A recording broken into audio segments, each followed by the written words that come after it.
We've done a number of podcasts around, and some go on my personal YouTube and some go on LPP. We did one recently on my personal podcast called To Tell the Truth, because we are philosophically and morally concerned with people lying, as in, Russia claiming they're invading the Ukraine to save the Ukrainians from Nazis, as in the election denial. And we took some specific examples. Bernie Madoff was first, somebody who stole a lot of money from people. And we talk also about the person who finally blew the whistle on him was a man named Harry Markopolos. And he was just one individual who stood up to Madoff, even at the same time that SEC, the Security and Exchange Commission, whose job it is to monitor these things, failed to do it. And then its second gigantic topic is Elizabeth Holmes. Just in March, she was convicted of wire fraud for misrepresenting data, inducing people over mail and wire to invest in her firm. She's convicted of criminal fraud. So Elizabeth Holmes, who was the fair child of the biggest investors and political figures in America, Mad Dog Mattis and George Shultz, former Secretary of State, and Henry Kissinger, she's going to prison. And although the patients who were misled by her, those fraud charges weren't criminally realized, they're suing her. So there's a series that's been dropped. It's on the 4th episode called The Dropout. And I'm going to talk a little bit about that. So we've gone from, those are economic ripoffs in one form or another. We've discussed on LPP the Tinder swindler, who's a man who lines up a series of women, induces them into relationships, and steals from them. Then we talked about Sweet Bobby, and what was remarkable about that was a sensible, capable woman, had a 10-year relationship with a person she was never alone in a room with. And Bobby's a person, but somebody impersonated Bobby and confiscated her life for 10 years. So what all of those things have in common so far is that you can look at all those incidents, whether economic or whether involved in fraudulent escapades and relationships and things like that. And if you take a 30,000 foot view or have the benefit of hindsight, you can say, how in the world would anybody be bamboozled by these wacky stories? And those people we've found, I think we've landed on, felt like they had to believe that because the essence of the stories gave them some sort of proxy for purpose in life. And they're very difficult to call these stories. But one thing that comes up, there's a 5th series that I've watched in its entirety called The Bad Vegan. And what the Bad Vegan all of these stories, 4 of the 5 involve love. So now we get into the series The Bad Vegan. And she's a person who's she invented high-end veganism in New York City. She had a going business. She worked nonstop. I'm going to jump out now and say there is one characteristic that Elizabeth Holmes and Sarma Melngailis had in common. They were attractive extremely smart, isolated people. You would look at them and say, well, they must have been stars in high school. Look at them. They're attractive. They're brilliant. They must have been beloved. But that wasn't true in either case. Now, that obviously, I'm not going to say isolated people become involved in either addictive relationships or rip people off. I'm not going to possibly say that. But there is a parallel that strikes out in both of these shows. So, for some crazy reason, Sarma Melngailis marries a small-time hood, a guy who's been in prison, and now he's latched on to her. And he drained the series, The Bad Vegan, and of course, I don't like that title, and I don't like the dropout title. People can drop out. That doesn't make them do what Elizabeth Holmes do. And, Bad Vegan, it's a play on words because they claim when they go on the lam and she gets caught for ordering a pizza, she never eats that food. She married a man who went from being overweight to being obese, and he had an explanation for her, which is, all of this is very reminiscent of the Tinder swindler. He said, oh, it's part of my being an undercover agent. I have to become obese. He weighed over 300 pounds by the end. And if there's one thing that's core to her, to say she's thin by the end doesn't describe it. She's like evaporated. She went to prison for a brief time. He received some kind of a sentence, but he served it. Well, he was out before her. And they play, and they went on the lam. A woman who was running a high-end restaurant, and they listed all the famous people that came in. She was writing cookbooks. She was a seminal figure in American diet. And she ended up it's impossible, on the lam, running from the authorities because her boyfriend is ripping, and among the people her boyfriend rips off is her mother. $400,000. Her mother had to move. And the question becomes, how could she was devoted to the business, to convincing people about the value of this new kind of diet. And she ended up turning herself over to this man, ripping off, they say she ripped off $6 million. She owed taxes. She's extremely close to her workers. She stopped paying them. For God's sake, her boyfriend, her husband, ripped off her mother. And her explanation, both she and Elizabeth Holmes use the word love early on. And then specifically, Melngailis says she was brainwashed. So I could have written a book, instead of Love and Addiction, I could have written Love and Brainwashing. Because how is she they're on the road living in single rooms in motels. How did that happen? And they make no money. So afterwards, she's out of prison. And this is her explanation. There was no actual gun to my head. So it'll be said that, of course, I had a choice. I get that.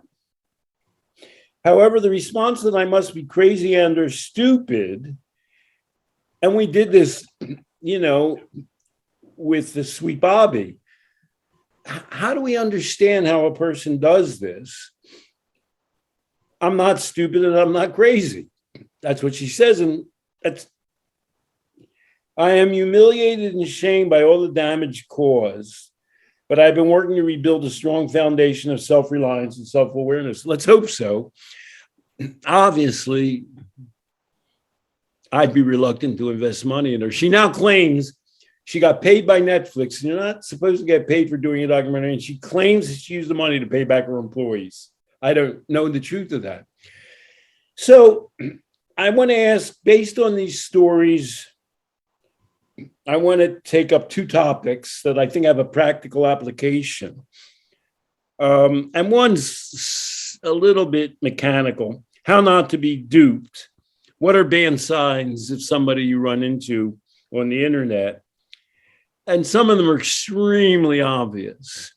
When the guy you're dating has no visible means of support, he's often absent, and he claims that he's in the Secret Service or the CIA or the FBI. That's not going to be true. And then the second thing that happens is he asks for money, which hundreds of thousands of dollars in several of these cases. But the Bad Vegan made tapes, and this is how it works. And this is the same thing that the Tinder swindler did. He says, wire me $50,000. And he's already out hundreds of thousands of dollars to the person. And if she says, well, what about, weren't you going to pay me back the hundreds of thousands already? He says, are we at that point in your relationship? Do you not trust me? In other words, they have this thing, and it's a sign of their love and trust that she's going to give him the money without questioning it. Of course, again, Elizabeth Holmes isn't like that. Elizabeth Holmes is going out. She's the money person. She goes out and gets money, while Ian Gibbons, and even sometimes her boyfriend, says, you know, we got a little bit of a problem here. We're, you know, bringing these machines into Walgreens. The machines don't work. So that dynamic. Can you imagine a coaching issue, how you would coach somebody in a dynamic like that? If they're saying, well, he's asking me for money. Have you ever seen a situation like that where somebody's being crushed emotionally and giving?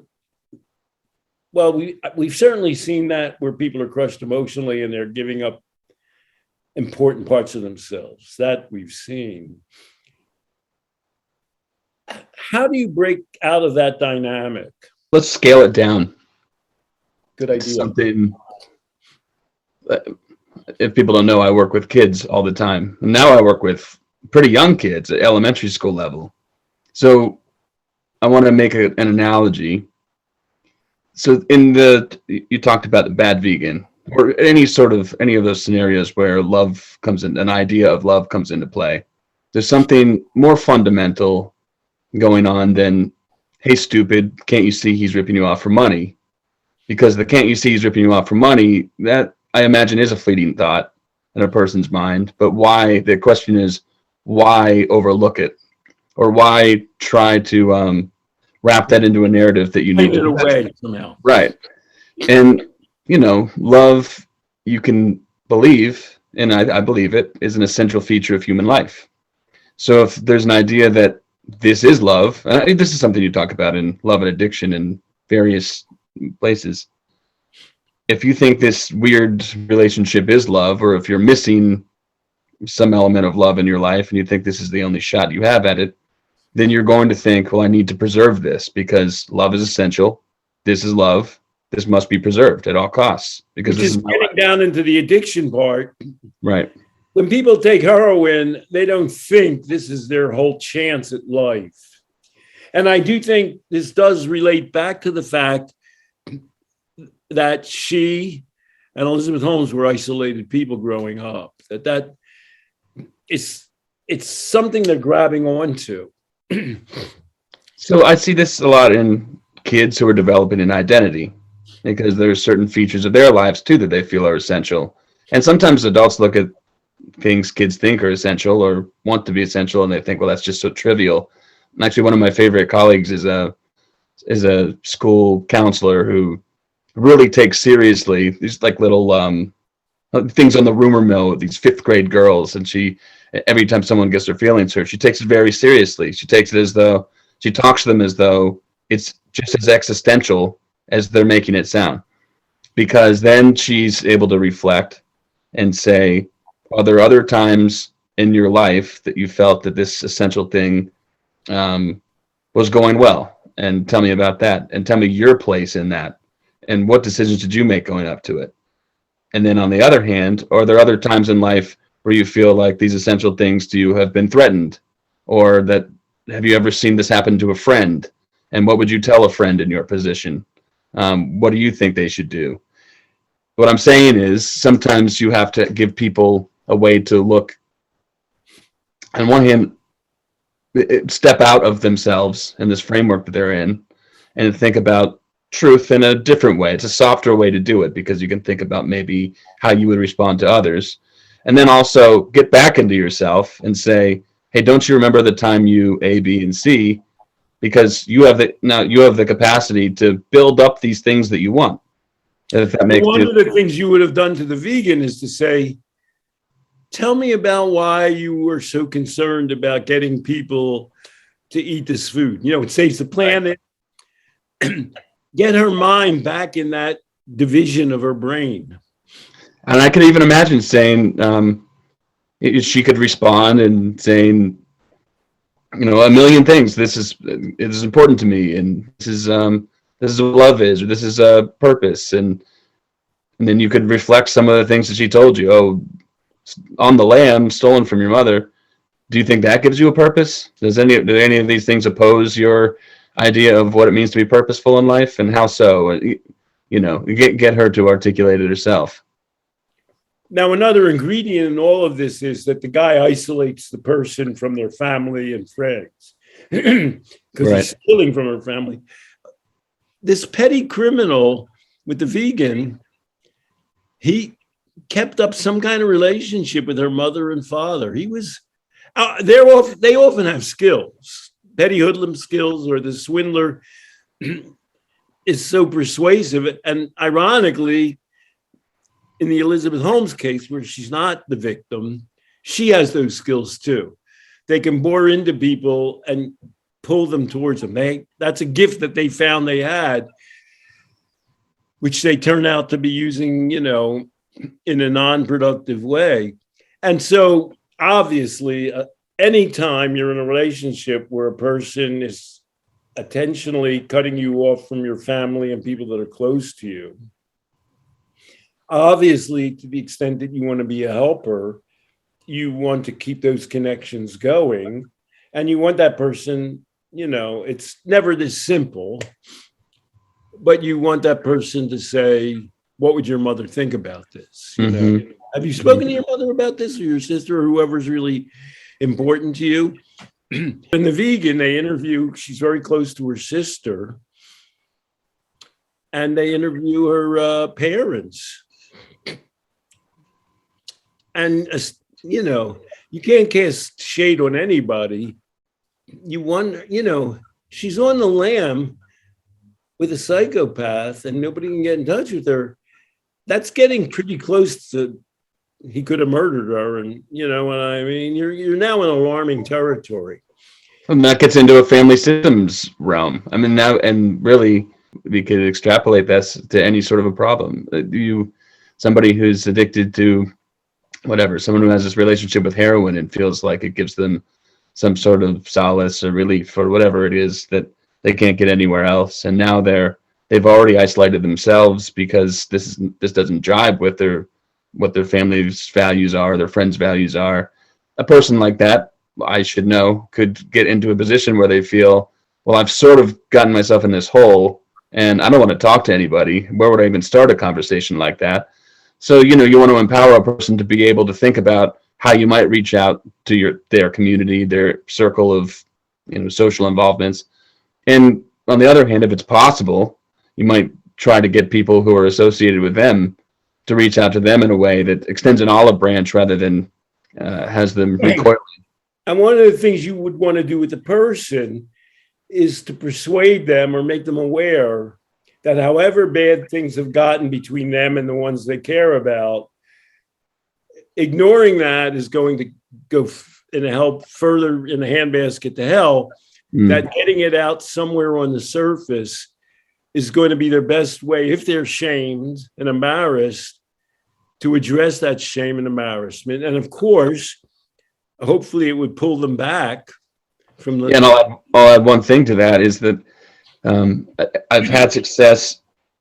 Right. So you want to get people to a place where they understand that you think you're at the deepest depths of despair right now, but continuing to isolate yourself will make things get worse. Not even giving a shot at, trying to connect with people is bad.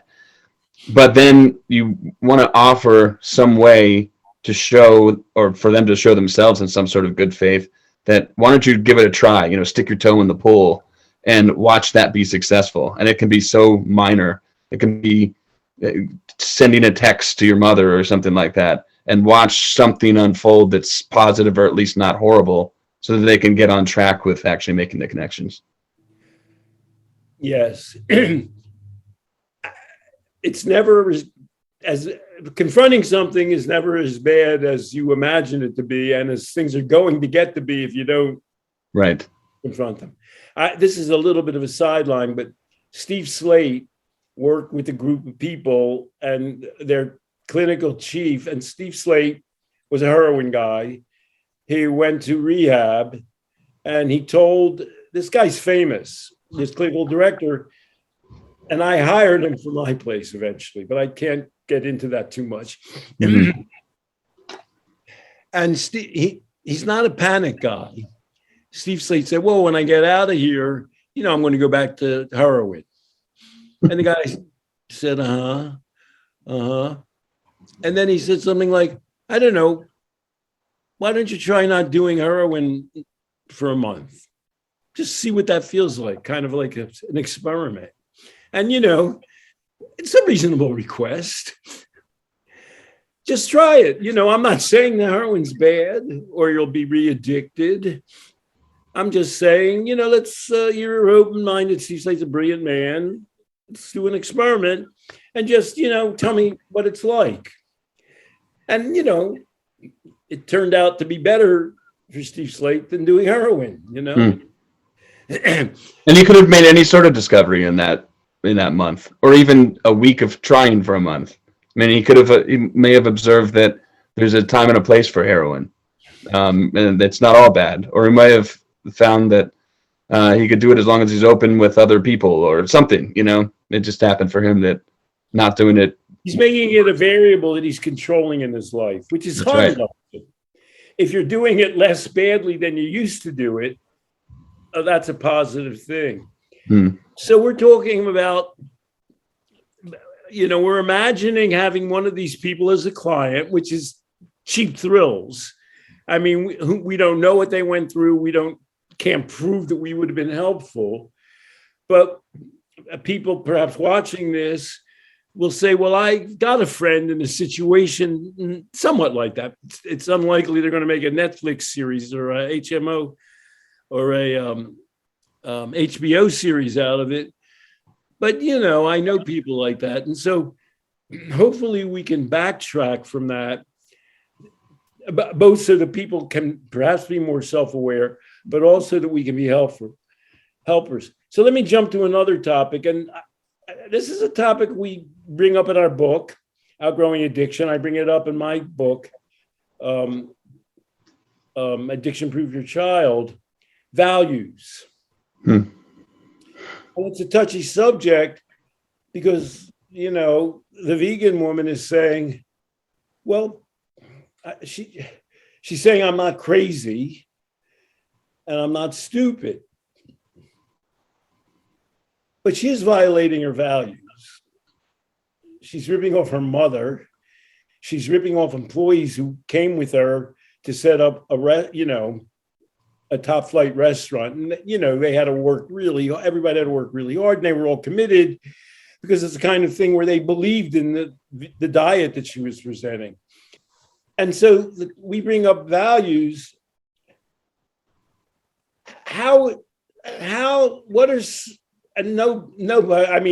We're looking at the tail end of all these situations. We're looking at people that went to prison and in some cases died.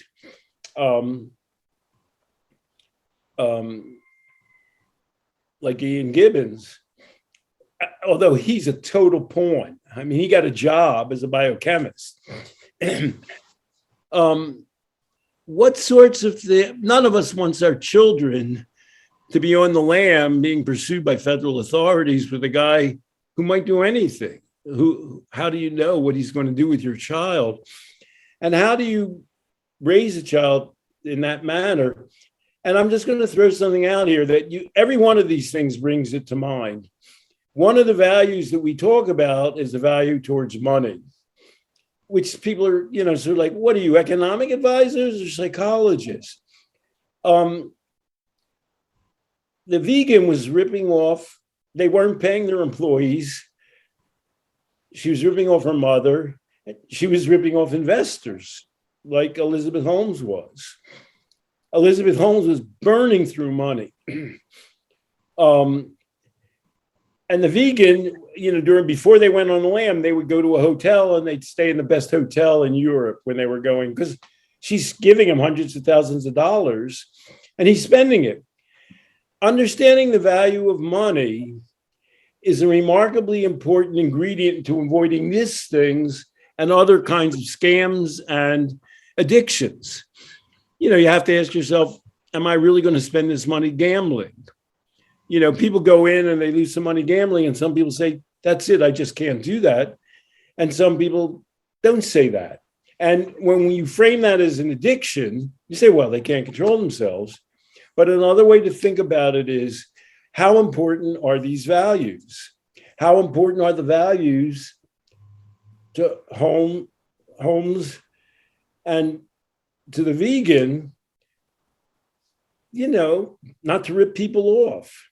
You're going to get accused of something here, and you've been accused of it before. You're going to be accused of saying, you have values and you're telling people that they should value things also. And so another way of saying that, so that it's clear for anyone who's skeptical here, there's money is going to have an impact on your life one way or another.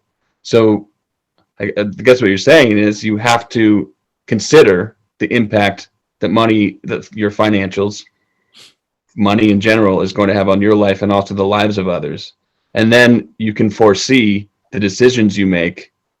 If they have financial consequences, you can sort of look ahead and say, what would these consequences be financially? And if you've already have the forethought and sort of the practice in casting your attention on certain values, then you can say, oh no, if I do this, this is going to impact somebody financially, and that's going to intersect in a bad way with my other values. I would take it even a step deeper and say, thinking of yourself as a parent or a mentor, holding people accountable for financial things. And, bringing it, they can only buy things when they have enough money to afford them. That's one thing. Making them work to earn their money. Making them aware of debts that they've incurred and telling them, you can't buy something until you pay back your grandmother or your friend that you borrowed money for. I mean, these are such basic fundamental things. And, maybe they seem pretty far from addiction, love, and, going to prison. But establishing the importance of your financial integrity, that's a value that'll serve you in good stead, or your children or your loved ones in good stead in every area of your life. Getting into that practice, I think that understanding those values and having practice and working out the details of those things. Like you said, just having practice, understanding what it means to be in debt, and then how you need to prioritize if you are, how you're going to handle your current financial situation. Are you going to go get yourself in another debt, or is it essential that you pay back a debt? I think that usurps a lot of the trouble that people get in otherwise. I really do. I agree with you.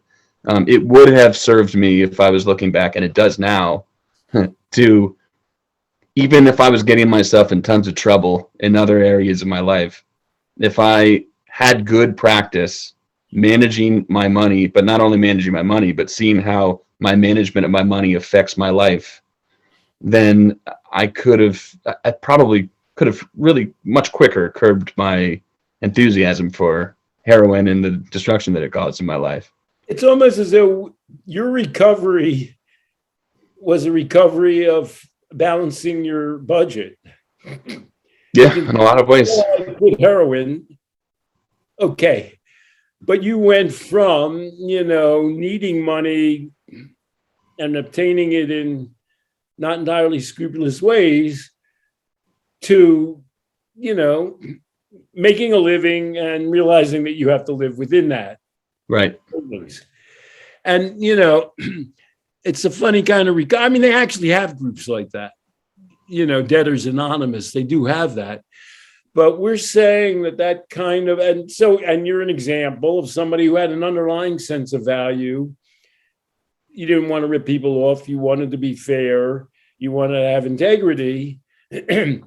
But you had to relaunch those values, and, you had to harness yourself into them, including like, well, what kind of a job can I get with my skills where I actually have an income to be, half of the balance sheet? Because if you don't believe that, which gets back to some other things about raising children, making them care for themselves, giving them skills, giving them practice on financial independence,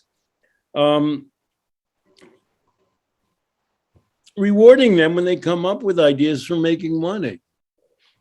I have a print in my bathroom that I really admired. And the way I got it was, I don't like to tell too many stories about my children, was my daughter came home one day and said she had an idea. And the idea was people wore out their jeans in their knees, but the top part of their blue jeans remained intact. And she had an idea for making pocketbooks or purses out of them. And it so happens that my wife has those skills. And my daughter didn't.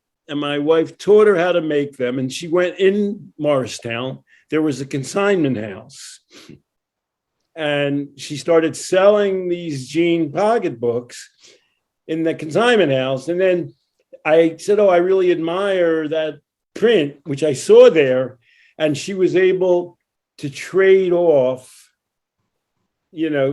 make some kind of deal with the owner where she was selling her things to get that for me as a present.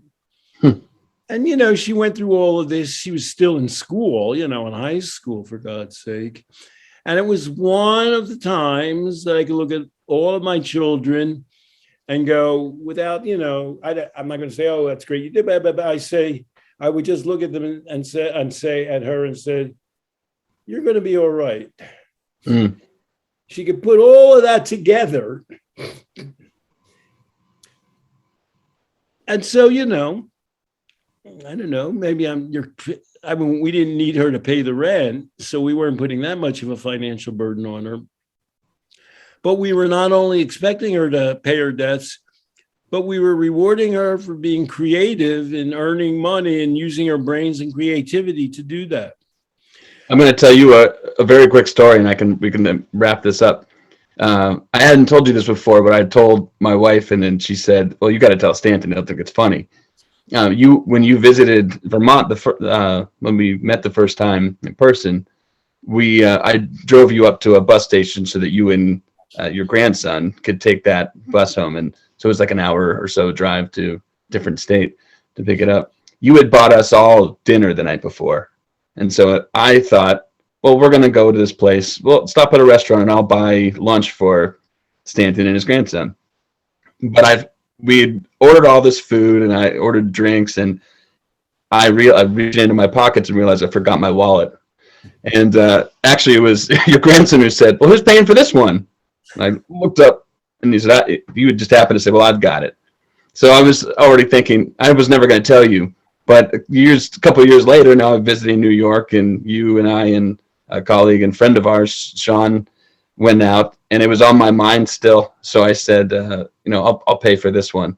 It doesn't matter. That's going overboard. I'm not telling people to keep track of every, debt in your relationship, but it goes to show a difference in my thinking that it matters to me in the relationships that I have and people that I care about, that I would want to make sure that I'm pulling my weight. Balance of an equity scale in your mind. You know what I mean? Not like you're doing tit for tat, but you want relationships close to you to be fair. That's it. That obviously applies to me and coworkers, and obviously it applies even with your, those your wife and daughter and those in your family. You might have a last thing. Oh, go ahead. Yeah, no, you go on. You may have a last thing to say here, but my final word. I liked what you said, that in all of these scenarios, in any involvement in any relationship, what you want to do to get yourself out of at some point some destructive areas of your life is make the object of your addiction or this destruction, I think you said, just make it a variable that you can control rather than having it seem like the essence of your life that you have to perpetuate. And we're switching to values. I mean, heroin is heroin. It's just sitting there, and whatever. But values are you're enacting on the world.